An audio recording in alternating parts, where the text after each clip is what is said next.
we will discuss some more three important questions. Okay, that is called definition of service sector.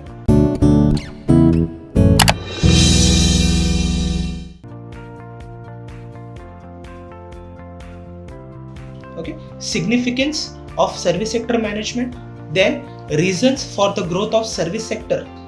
Okay, and fourth is we will go ahead with the service layout. Okay, say a service layout and design.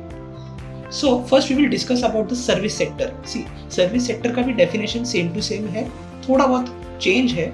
Okay, service sector is also an economical activity. Service sector is also an economical activity which product have no tangible aspects. Which products have no tangible aspects. Simple.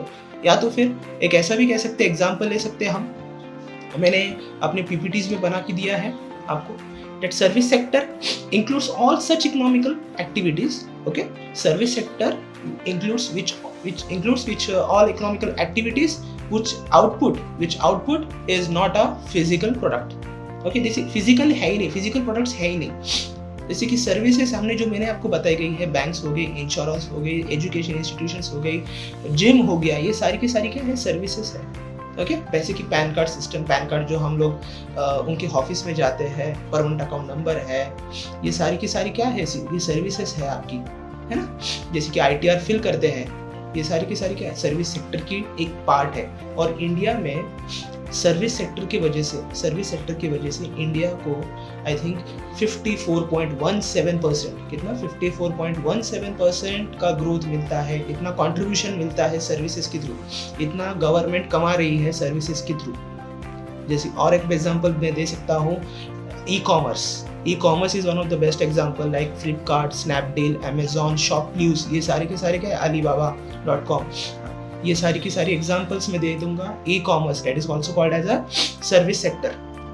Okay, now we will go ahead with the significance of service sector management. Significance का दूसरा word है importance. Okay, ऐसे घुमा फिरा के भी questions आ सकते हैं आपको. तो सबसे पहला क्या है, contribution to GDP. Yes, GDP के लिए बहुत ज़्यादा कंट्रीब्यूट करता है सर्विस सेक्टर. मैंने अभी कहा था आपको 54.17% देती है contribution to GDP from service sector.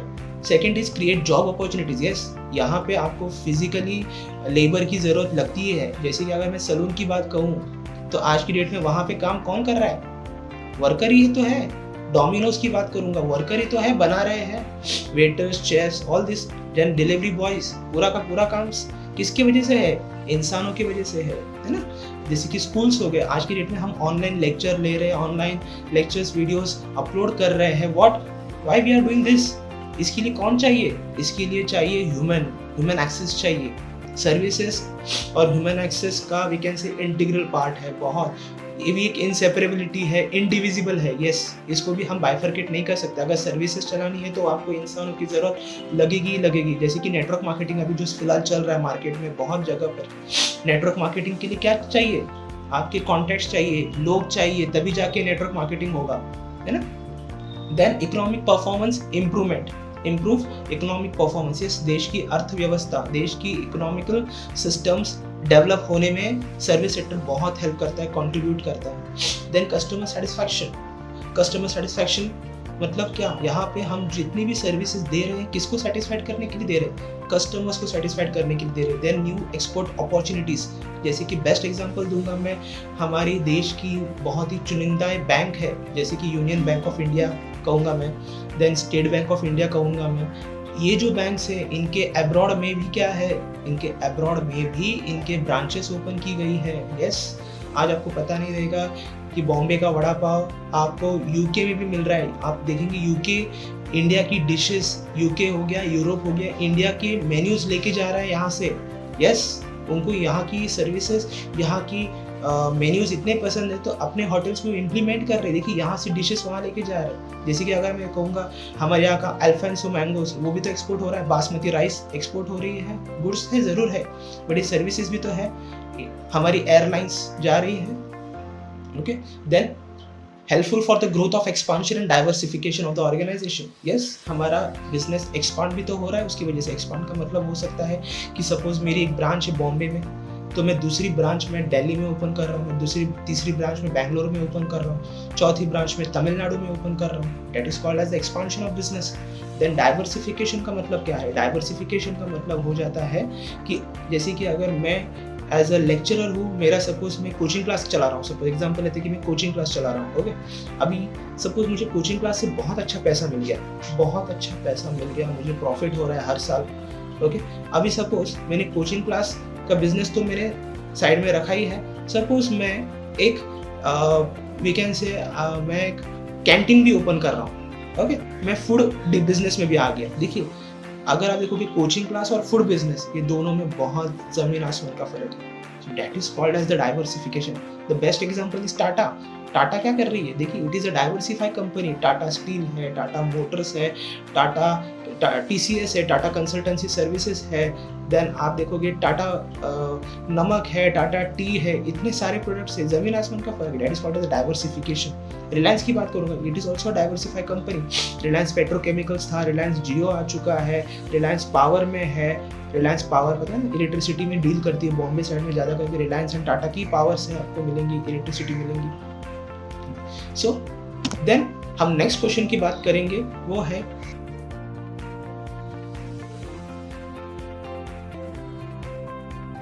Reasons for the growth of service sector management. Reasons क्या है इसके, ओके। इसके पहले हम रीजंस देखेंगे। Reasons for the growth of service sector management. सबसे पहला अगर मैं देखूंगा कि ये है कस्टमर्स के लिए, okay.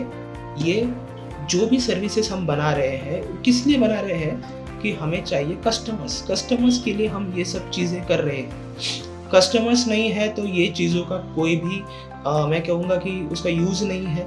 Customer is the main aspect for the service sector, okay. Then इसके लिए दूसरा पॉइंट है जो रैपिड अर्बनाइजेशन। यस, देश में सबसे ज़्यादा अर्बनाइजेशन हो रहा है, रैपिड अर्बनाइजेशन, ओके। मतलब गांव जो है, रिमोट एरियाज है, वो सडनली क्या हो रहे हैं, कन्वर्ट हो रहे हैं किस में, शहरीकरण में, सिटीज़ में, ओके। सिटीज़ में डेवलप होती जा रही है। आज अगर आप देखोगे कि बहुत सारी सिटीज़ में मॉल्स आ चुके हैं, बहुत जगह पे मेट्रोज आ चुकी है, बहुत जगह पे बहुत सारे स्कूल्स, कॉलेजेस, रेसिडेंशियल एरियाज बन रहे हैं, बहुत सारी बड़ी बड़ी कंपनी के आउटलेट्स ओपन किए जा रहे हैं। वो क्या है, rapid urbanisation. Then expansion of public sector.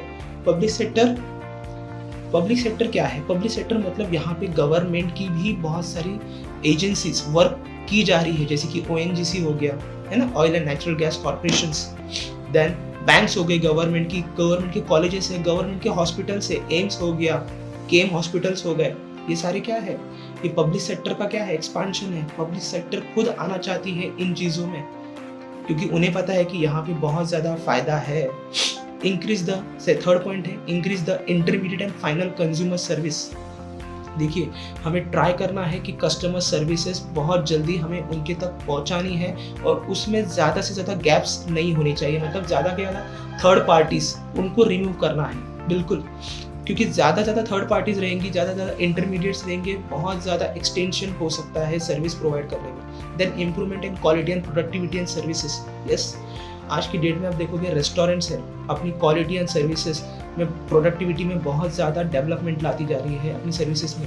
पहले वक्त था कि लोग हाथ धोने के बाद, जैसे कि अगर देखोगे आप कि जब हाथ धोते थे तो वहाँ बेसमेंट के लिए जाना पड़ता था, बट आज की डेट में जैसे आपका खाना हो गया तो वो आपके लिए फिंगर बाउल लेकर आ जाते हैं, जिसमें थोड़ा सा वार्म वाटर रहता है ना, उसमें नींबू रहता है, तो आपको देते हैं कि भाई लीजिए, आप उठने की भी ज़रूरत नहीं है। आपके लिए फिर फनल सीड्स भी लेकर आ जाते हैं डाइजेशन करने के लिए, और आपको पूछते भी रहते हैं कि और कुछ चाहिए। How they provide the good gesture, है ना, कितने अच्छे से बात करते हैं हमसे। क्वालिटी देखिए, हम उधर कितनी देर भी बैठे, थोड़े बोलते हैं सर आपको कुछ चाहिए, देखिए सच में बोलते कि भाई आप जाइए अगर सच में, क्योंकि हमें दूसरे कस्टमर्स भी है, उनको कोई कभी कभी कॉपरेट करना ज़रूरी है। Yes, they are providing the quality services, और उनकी जो सीट्स है, जो पर्टिकुलर जगह है, वो सच में किसके लिए है, नए नए कस्टमर्स के लिए तो आ रही है। तो अपनी सर्विसेज भी बढ़ा रही है। जैसे कि और एक एग्जांपल लेता हूँ, मैं रेस्टोरेंट का ही लेता हूँ कि हमें सपोज हमें बहुत तीखा खाना पसंद है और हमने अगर हमारे उस वेटर को बोला कि भाई ये चीज़ स्पाइसी बना के ला और उसने हमारे एक्सपेक्टेशन से बराबर करके लाया, तो हम लोग क्या करते हैं, yes we are happy that what I am expecting you have given me that particular thing. Then economic liberalisation का मतलब क्या है, बिजनेस फ्रीडमली करने के लिए हमें लाइसेंस दिया गया है। आज की डेट में आप देखिए कि बहुत सारे रेस्ट्रिक्शंस हो चुके हैं, बहुत सिंपल प्रोसीजर्स है, आज कोई भी बंदा बिजनेसमैन कर सकते हैं। देखिए नरेंद्र मोदी जी खुद बोल रहे हैं, हमारे प्राइम मिनिस्टर खुद बोल रहे हैं कि भाई हम लोन प्रोवाइड करने के लिए चाहते हैं, आप आत्मनिर्भर बनिए, सेल्फ रिलायंट बनिए। वो चाहते हैं कि भाई ये हिंदुस्तान का हर एक बंदा, हिंदुस्तान का हर एक व्यक्ति एंटरप्रेन्योर बने, बिजनेसमैन बने, जिसकी वजह से उसको भी फायदा होगा, देश को भी फायदा होगा। उसको इसलिए फायदा होगा कि वो सेल्फ रिलायंट बनेगा, किसी नौकरी के बेस पे नहीं रहेगा, दूसरों को नौकरी दे सकता है। ओके, और इससे देश का क्या फायदा होगा, देश को टैक्स मिलेगा, देश की भी इनकम, उसकी भी इनकम। इसीलिए नरेंद्र मोदी जी हमेशा बोलते हैं कि भाई आत्मनिर्भर बनिए। इसीलिए ट्राई कीजिएगा कि आप भी अगर जॉब करते हो तो साइड बाय साइड बिजनेस जरूर कीजिएगा। देखिए इट्स जस्ट अ सजेशन, मैं सिर्फ इस एग्जांपल को आपको हाईलाइट कर रहा हूँ। Okay, so these are the 3 important questions मैंने अभी आपको बताए गए हैं।